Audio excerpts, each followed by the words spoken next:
Hello दोस्तों, नमस्कार। मैं एसपी बघेल।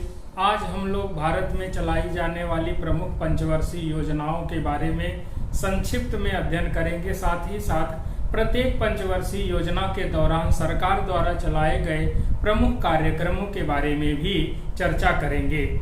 आज के लेक्चर का मुख्य उद्देश्य यह है कि जो पंचवर्षीय योजनाएं सरकार चला रही है, उन पंचवर्षीय योजनाओं के चलाने के फलस्वरूप देश का आर्थिक विकास चरणबद्ध तरीके से कैसे हुआ। इसके साथ हम लोग यह भी चर्चा करेंगे कि पंचवर्षीय योजनाओं को चलाने का उद्देश्य क्या था।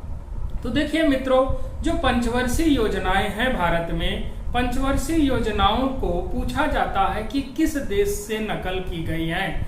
तो आपको ये बता दें कि जो पंचवर्षीय योजनाएं होती हैं वो रूस के विकास मॉडल की नकल है।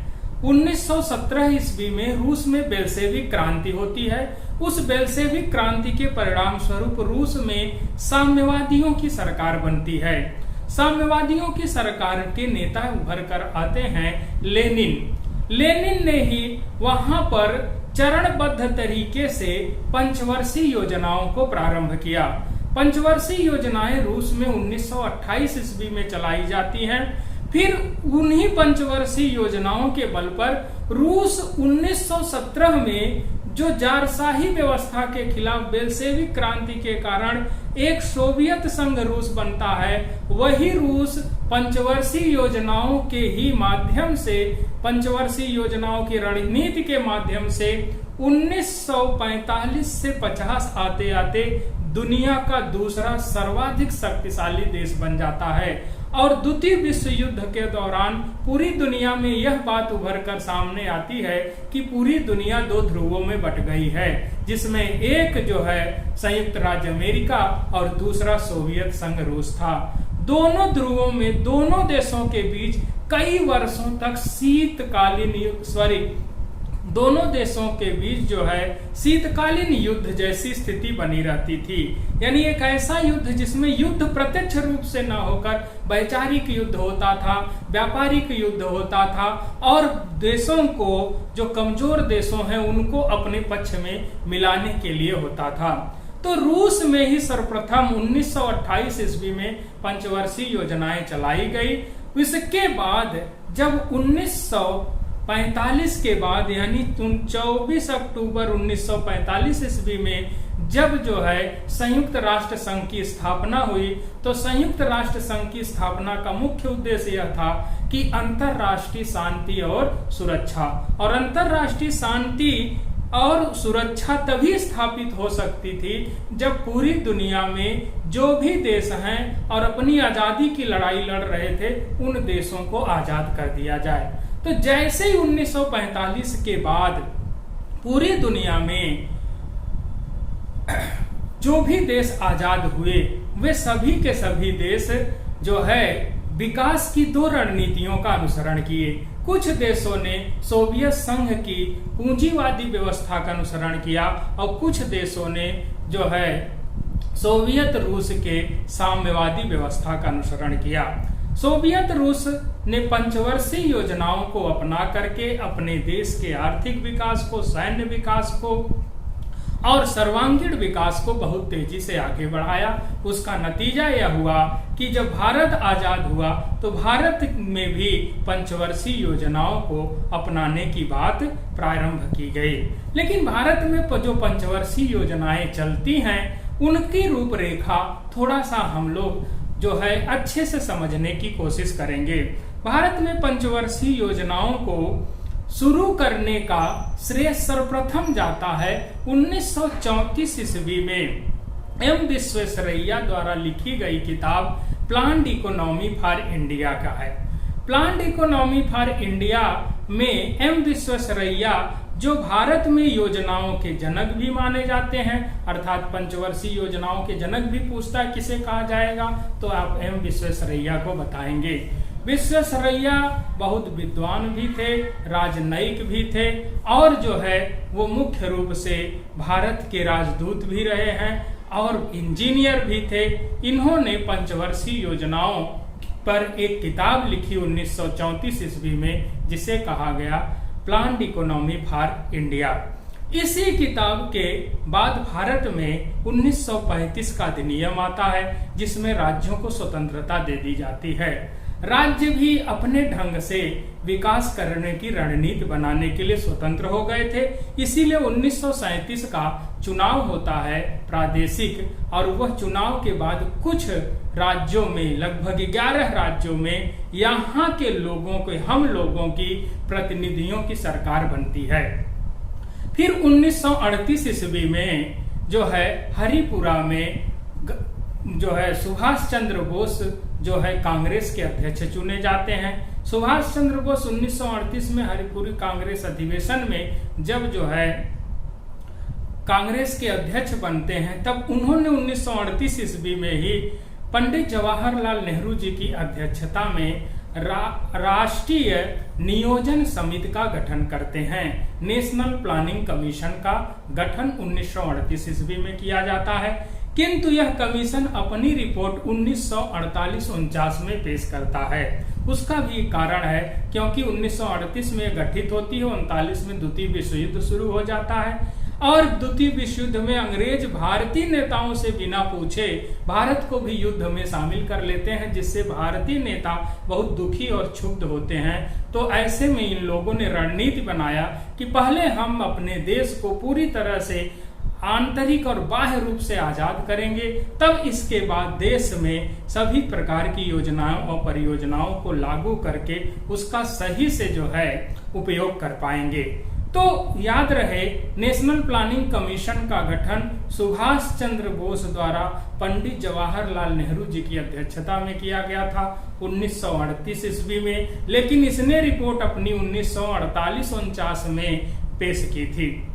फिर 1944-45 का वर्ष बहुत महत्व रखता है। 1944 ईस्वी में गांधी जी के प्रिय भक्त जो है श्रीमन नारायण द्वारा गांधी योजना प्रारंभ की जाती है। 1944-45 ईस्वी में मुंबई के 8 उद्योगपतियों ने मिलकर के बॉम्बे प्लान भी बनाया था। तो एक योजना चली, गांधीवादी योजना, जो गांधी जी के भक्त श्रीमन नारायण द्वारा 1944 में शुरू की गई। 1944-45 में जो है मुंबई के 8 उद्योगपतियों द्वारा बॉम्बे प्लान भी चलाया गया, जिसके अध्यक्ष जो है JRD टाटा और उपाध्यक्ष जो है दामोदास बिड़ला थे। इसलिए इस योजना बॉम्बे प्लान को जो है टाटा बिरला प्लान के नाम से भी जाना जाता है। फिर इसके बाद जो है 1945 ईस्वी में ही मजदूरों के नेता MN राय द्वारा जो है जन योजना चलाई गई थी, जिसे पीपल प्लान के नाम से भी जाना जाता है। 1950 ईस्वी में जो है जयप्रकाश नारायण, जिसको दूसरा गांधी भी कहा जाता है भारत का, जयप्रकाश नारायण द्वारा सर्वोदय योजना चलाई गई थी। और जो है 1946 ईस्वी में जो है नियोगी समिति गठित हुई थी। उसी नियोगी समिति ने ही भारत में जो है प्लानिंग कमीशन के गठन की सिफारिश की थी। फिर 1950 के बाद भारत में जो है पंचवर्षीय योजनाओं को चलाने के लिए जो है निम्नलिखित 2 आयोग या परिषद गठित किए गए। तो अब यहाँ पे पंचवर्षीय योजनाओं को चलाने के लिए पहले आयोग का गठन होता है, जिसका नाम है प्लानिंग कमीशन। प्लानिंग कमीशन यानी योजना आयोग। योजना आयोग का गठन किया जाता है 15 मार्च 1950 ईस्वी में। इसके पदेन अध्यक्ष प्रधानमंत्री होते थे और इसके एक उपाध्यक्ष तथा इसके कुछ सदस्य होते थे। योजना आयोग के सदस्यों की संख्या, योग्यता तथा उनके कार्यकाल का निश्चित उल्लेख नहीं किया गया था। योजना आयोग के पहले उपाध्यक्ष गुलजारी लाल नंदा थे। योजना आयोग का मुख्य कार्य यह था कि देश में उपलब्ध संसाधनों का पता लगाना और देश के आर्थिक विकास को मजबूत करने के लिए रणनीतिबद्ध तरीके से पंचवर्षीय योजनाओं का प्रारूप तैयार करना था। तो योजना आयोग के जो सदस्य होते थे, उन सदस्यों को जो है अध्यक्ष द्वारा यानी प्रधानमंत्री द्वारा ही नियुक्त किया जाता था। योजना आयोग पूरी तरह से केंद्रीकृत व्यवस्था थी। और यह जो है योजनाओं को केंद्रीय स्तर पर बनाती थी और राज्य स्तर पर लागू करती थी। योजना आयोग को जो है 15 अगस्त 2014 में वर्तमान प्रधानमंत्री नरेंद्र मोदी जी द्वारा समाप्त करने की घोषणा की गई और इसके स्थान पर 1 जनवरी 2015 से नीति आयोग का गठन किया गया। अब हम लोग दूसरे आयोग की बात करते हैं, नीति आयोग। नीति आयोग अंग्रेजी के शब्द NITI से बना है, जिसका मतलब होता है national institute for transforming India. National institute for transforming India का गठन प्रधानमंत्री नरेंद्र मोदी जी द्वारा 1 जनवरी 2015 में की गई, जबकि इसकी घोषणा 15 अगस्त 2014 में ही प्रधानमंत्री जी द्वारा की गई थी। नीति आयोग मुख्य रूप से जो है एक विकेंद्रीकृत योजना तैयार करता है, यानी केंद्रीय स्तर पर ही नहीं, केंद्र राज्य मिल करके देश के विकास के लिए योजनाएं तैयार कर सकते हैं। नीति आयोग एक जो है थिंक टैंक के रूप में, यानी बौद्धिक विचारकों के रूप में कार्य करता है। नीति आयोग का जो मुख्य उद्देश्य है वह यह है कि केंद्र और राज्य मिल करके देश के विकास के लिए विकेंद्रीकृत नियोजन प्रणाली को विकसित करें। नीति आयोग के एक अध्यक्ष, एक उपाध्यक्ष और इसके जो है पूर्णकालिक सदस्य, इसके अंशकालिक सदस्य तथा इसके एक CEO होते हैं। नीति आयोग के अध्यक्ष को आप कहेंगे नीति आयोग के पदेन अध्यक्ष। नीति आयोग के पदेन अध्यक्ष भारत के तत्कालिक प्रधानमंत्री होते हैं। नीति आयोग के उपाध्यक्ष की नियुक्ति प्रधानमंत्री जी द्वारा की जाती है। नीति आयोग के प्रथम उपाध्यक्ष अरविंद पनगढ़िया जी थे। वही अरविंद पनगढ़िया जी जो गुजरात मॉडल के प्रबल समर्थक थे। तो पूछेगा नीति आयोग के पहले उपाध्यक्ष कौन, तो आप बताएंगे अरविंद पनगढ़िया। अरविंद पनगढ़िया जी ने जब इस्तीफा दे दिया तब उसके बाद नीति आयोग के इस समय जो उपाध्यक्ष हैं वो हैं डॉक्टर राजीव कुमार। डॉक्टर राजीव कुमार वर्तमान में नीति आयोग के उपाध्यक्ष हैं। नीति आयोग के पूर्णकालिक सदस्य की निम्न को भी आप देख सकते हैं। निम्नलिखित लोग नीति आयोग के पूर्णकालिक सदस्य हैं। इसके कुछ अंशकालिक सदस्य भी होते हैं और इसके कुछ विशेष सदस्य भी होते हैं, जिनको आप इस लिस्ट के माध्यम से देख सकते हैं। नीति आयोग में मुख्य रूप से जो है एक नए पद का सृजन किया गया है, जिसको कहा जाता है मुख्य कार्यकारी अधिकारी, या जिसको CEO भी कहा जाता है।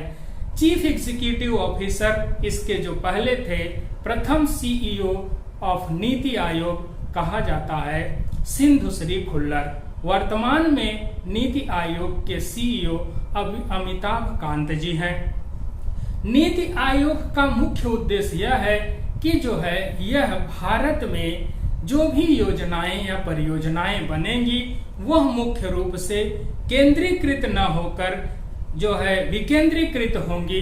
अर्थात इसे आप ऐसे कह सकते हैं कि नीचे से नियोजन, यानी जो प्लान बनेगा वो नीचे से, यानी पंचायत स्तर से बनेगा, राज्यों द्वारा बनेगा और केंद्र द्वारा बनेगा।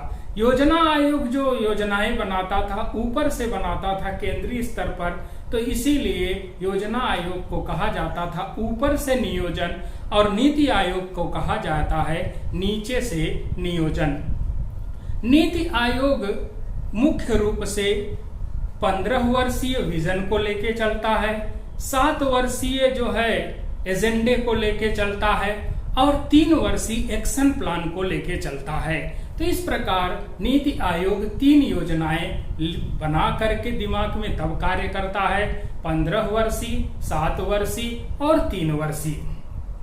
नीति आयोग का जो है के जो सदस्य हैं, नीति आयोग के सदस्यों में मुख्य रूप से सभी राज्यों के मुख्यमंत्री शामिल होते हैं और जो है केंद्र शासित प्रदेशों जैसे दिल्ली और पांडिचेरी के मुख्यमंत्री भी शामिल होते हैं और जो है सभी केंद्र शासित प्रदेशों के जो है उपराज्यपाल भी शामिल होते हैं। तो नीति आयोग वर्तमान में योजना आयोग का स्थान ग्रहण कर लिया गया है।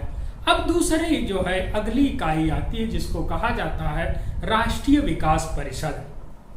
भारत में राष्ट्रीय विकास परिषद का गठन होता है 6 अगस्त 1952 ईस्वी में। राष्ट्रीय विकास परिषद में भी एक अध्यक्ष तथा इसके सदस्य होते हैं। इसके अध्यक्ष जो होते हैं वो भारत के प्रधानमंत्री होते हैं और इसके सदस्यों में सभी राज्यों के मुख्यमंत्री तथा केंद्र शासित प्रदेशों के प्रतिनिधि भी शामिल होते हैं। या एक प्रश्न आपकी परीक्षा में पूछ लिया जाता है कि जो है सुपर कैबिनेट किसे कहा जाता है, तो ध्यान रहे सुपर कैबिनेट कहा जाता है राष्ट्रीय विकास परिषद यानी नेशनल डेवलपमेंट काउंसिल को। इसका मुख्य कार्य क्या था, ये कई बार परीक्षा पूछा गया है। जब नीति आयोग नहीं था, प्लानिंग कमीशन और नेशनल डेवलपमेंट काउंसिल में क्या अंतर है, तो ये मुख्य रूप से आप जानते रहें। प्लानिंग कमीशन यानी आज का जो नीति आयोग है उसका कार्य है पंचवर्षीय योजनाओं या योजनाओं के प्रारूप को तैयार करना, लेकिन जो राष्ट्रीय विकास परिषद एनडीसी है इसका मुख्य कार्य जो है वह है पंचवर्षीय योजनाओं को मंजूरी प्रदान करना। यानी कोई भी पंचवर्षीय योजना तब तक जो है प्रारंभ नहीं मानी जाती थी जब तक अनुमोदन नहीं देता था या स्वीकृति नहीं देता था या मान्यता नहीं देता था, तब तक कोई भी पंचवर्षीय योजना प्रारंभ मानी नहीं जाती थी। अब ध्यान रहे, आपसे कई बार परीक्षा में पूछता है कि निम्नलिखित में से कौन सी से आयोग या परिषद संवैधानिक हैं या कौन से गैर संवैधानिक है। तो ध्यान रहे, चाहे योजना आयोग हो, चाहे नीति आयोग हो, चाहे राष्ट्रीय विकास परिषद हो, ये तीनों का उल्लेख भारतीय संविधान में नहीं है, इसलिए इन्हें गैर संवैधानिक निकाय कहा जाता है। दूसरी तरफ हमारे यहाँ एक चौथी जो है व्यवस्था है जिसको कहा जाता है अंतरराज्यीय परिषद, इंटर स्टेट काउंसिल। ये इंटर स्टेट काउंसिल संवैधानिक निकाय है क्योंकि संविधान के अनुच्छेद 263 में यह प्रावधान है कि भारत के महामहिम राष्ट्रपति द्वारा एक जो है अंतरराज्यीय परिषद का गठन किया जा सकता है। अब फिर सवाल बनता है कि अंतरराज्यीय परिषद के गठन का मुख्य कार्य क्या है। तो अंतरराज्यीय परिषद का मुख्य कार्य केंद्र तथा राज्यों के बीच पाए जाने वाले किसी भी प्रकार के विवादित मुद्दे को सॉल्व करना है और साथ ही केंद्र तथा राज्यों को मिल करके विकास की रणनीति को तैयार करना है। तो जब भी दो राज्यों के बीच विवाद बढ़ जाए या दो से अधिक राज्यों के बीच विवाद बढ़ जाए या केंद्र तथा राज्यों के बीच किसी विकासात्मक मुद्दे पर विवाद बढ़ जाएगा तो उसे दूर करने के लिए भारत के राष्ट्रपति द्वारा जो है अंतरराज्यीय परिषद का गठन संविधान के अनुच्छेद 263 के तहत किया जा सकता है। इसका पुनर्गठन 2004 में जो है किया गया था, यह भी पूछा जा सकता है। अब आता है भारत में पंचवर्षीय योजनाएं। तो ध्यान रहे, पंचवर्षीय योजनाएं से कम आप 3 पॉइंट अवश्य याद करें और ये 3 पॉइंट अगर याद कर लें, हर पंचवर्षीय योजना कम से कम, अधिक से अधिक जितना कर सकते हैं आप करें। पहला, कौन सी पंचवर्षीय योजना कब से कब तक चली। दूसरा, आपको कौन सी पंचवर्षीय योजना सफल हुई। तीसरा, कौन सी पंचवर्षीय योजना किस मॉडल पर आधारित थी। इसके अलावा और भी बहुत पॉइंट मैं बताऊंगा, उसे आप अगर याद कर लें तो पंचवर्षीय योजना से पूछे जाने वाले आपके एक भी सवाल गलत नहीं होंगे। तो अब हम लोग आते हैं पंचवर्षीय योजनाओं की तरफ। ध्यान रहे, यह भी पूछता है क्या पंचवर्षीय योजनाएं संवैधानिक हैं, तो आप कहेंगे नहीं, पंचवर्षीय योजनाओं का भी उल्लेख भारत के संविधान में नहीं किया गया है। अब एक चीज आप एकदम अच्छे से याद कर लें, कोई भी पंचवर्षीय योजना जो भारत में बनी है वो 5 वर्ष के लिए ही होती है, ये आप समझ लीजिए। दूसरी चीज, प्रत्येक पंचवर्षीय योजना 1 अप्रैल को प्रारंभ होती है और 31 मार्च को समाप्त हो जाती है। यानी इसका जो फाइनेंशियल ईयर हो पंचवर्षीय योजनाओं का 1 अप्रैल से 31 मार्च के बीच है। अब हम लोग आते हैं पहली पंचवर्षीय योजना। पहली पंचवर्षीय योजना 1 अप्रैल 1951 में प्रारंभ हुई और 31 मार्च 1956 तक चली। यह पंचवर्षीय योजना डोमर के समृद्धि मॉडल पर आधारित थी। याद रहे, दो अर्थशास्त्री हैं अर्थशास्त्र में, एक हैराड दूसरे डोमर। इन दोनों को मिलाकर पढ़ा जाता है हैराड डोमर मॉडल। तो आपकी परीक्षा में अगर पूछ ले और विकल्प डोमर मॉडल सिर्फ न दिया हो और हैराड डोमर दोनों दिया हो, तब भी आप उसको टिक करिएगा, क्योंकि हैराड डोमर मॉडल लगभग एक ही सिद्धांत और एक ही निष्कर्ष पर पहुंचते हैं। बस उनके कहने का तरीका अलग है, लेकिन सिद्धांत एक है और निष्कर्ष भी लगभग एक ही है। तो हैराड डोमर के मॉडल पर आधारित थी। दूसरा प्रश्न बनता है कि पहली पंचवर्षीय योजना का मुख्य उद्देश्य क्या था। तो देखिए, मुख्य उद्देश्य इसका कृषि एवं सिंचाई का विकास। अब कृषि और सिंचाई पर क्यों बल दिया गया? देखिए, देश में जब आजादी मिली तो देश के सामने कई समस्याएं उपजकर सामने आई। पहली समस्या खाद्यान्न संकट के कारण मुद्रास्फीति बहुत बढ़ गई थी, यानी महंगाई बहुत अधिक बढ़ गई थी और ऐसे में अति आवश्यक खाद्यान्नों के दाम बहुत अधिक बढ़ रहे थे। दूसरी समस्या, भारत पाकिस्तान विभाजन के बाद पुनर्वास की समस्या उभर कर सामने आ रही थी और भारत के पास बहुत अधिक धनराशि थी नहीं। किसी तरह देश जो है अंग्रेजों की गुलामी से मुक्त होने के बाद अपने पैरों पे खड़े होने की कोशिश कर रहा था। ऐसे में देश में भूमि बहुत अधिक थी और नदियों का जाल बिछा हुआ है। इसका फायदा उस समय के बुद्धिजीवियों ने उठाया और पंचवर्षीय योजना में 3 बहुत बड़ी बहुउद्देशीय नदी घाटी परियोजनाएं प्रारंभ की गई और इसीलिए कृषि और सिंचाई के विकास पर बल भी दिया गया था। तो इस पंचवर्षीय योजना में 3 बड़ी परियोजनाएं प्रारंभ की गई। पहला, भाखड़ा नांगल बांध परियोजना सतलज नदी पर बनाई गई। दूसरा, हीराकुंड बांध परियोजना महानदी पर बनाई गई और तीसरा जो है दामोदर घाटी परियोजना दामोदर नदी पर बनाई गई। तो यह भी एक बार प्रश्न पूछा है कि दामोदर घाटी परियोजना किस नदी घाटी का उदाहरण है? तो अमेरिका में एक नदी घाटी परियोजना है जिसका नाम है जो है Tennessee valley project. Tennessee valley project का ही नकल जो है दामोदर घाटी है। दामोदर तथा उसकी सहायक नदियों पर कई छोटे छोटे बांध बना करके सिंचाई के लिए, पेयजल के लिए, बिजली के लिए परियोजनाएं चलाई गई और जिसका नतीजा यह हुआ कि जो है उससे जुड़े हुए क्षेत्रों में कृषि के साथ साथ अन्य चीजों का भी विकास हुआ। तो भाखड़ा नांगल बांध सतलज नदी पे बनाया गया। पंजाब, हरियाणा, दिल्ली तथा उसके आसपास के क्षेत्रों में सिंचाई, पेयजल, बिजली के उत्पादन को बढ़ावा मिला। हीराकुंड बांध महानदी पर बनाया गया जो है उड़ीसा तथा उसके आसपास के क्षेत्रों को बढ़ावा दिया गया। और दामोदर घाटी परियोजना जो है मुख्य रूप से यह छत्तीसगढ़, झारखंड के क्षेत्र में मुख्य रूप से बढ़ावा देने के लिए बनाया गया। इस पंचवर्षीय योजना में एक काम और बहुत महत्वपूर्ण किया गया, वह था 1952 ईस्वी में सामुदायिक विकास कार्यक्रम की शुरुआत की गई। यह प्रश्न भी कई बार पूछा है, भारत में पहला कार्यक्रम कौन सा चलाया गया? तो सामुदायिक विकास कार्यक्रम 1952 ईस्वी में। फिर 1953 ईस्वी में राष्ट्रीय प्रसार सेवा की शुरुआत की गई और यह पंचवर्षीय योजना जितना टारगेट रखा गया था 2.1% वार्षिक विकास का, उससे ज्यादा विकास दर हासिल की और विकास दर वास्तव में प्राप्त हुआ 3.6% का। यानी पहली पंचवर्षीय योजना 2.1% के मुकाबले 3.6% विकास दर प्राप्त करके सफल सिद्ध हुई, जिससे लोगों में उत्साह बढ़ा और देश में जो है आर्थिक रूप से खाद्यान्न संकट से लड़ने में मदद मिली। फिर इससे उत्साहित होकर के भारत के बुद्धिजीवियों ने, प्रधानमंत्री जी ने और लोगों ने मिलकर दूसरी पंचवर्षीय योजना प्रारंभ की।